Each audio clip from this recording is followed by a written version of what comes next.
ចូលត្រជាំងពេលរាត្រីស្ដាប់តន្ត្រីមុនចូលគេងក្រោកពីព្រលឹមទៅសាលាជួបជុំគ្នានិយាយលេងយើងនៅក្មេង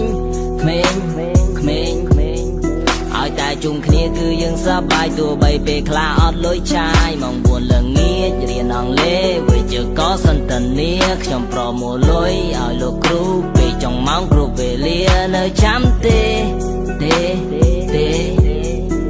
អនុស្សាវរីយ៍វិទ្យាល័យខ្ញុំនឹងមិត្តភក្តិរៀងរាល់ថ្ងៃ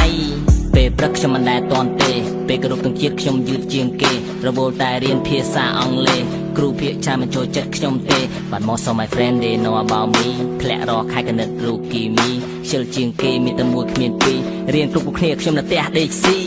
តែវាស្នាឲ្យជួបមិត្តល្អគេរាប់អានខ្ញុំទោះបីខ្ញុំក្រជួយបង្ហាញផ្លូវពេលខ្ញុំដើរខំ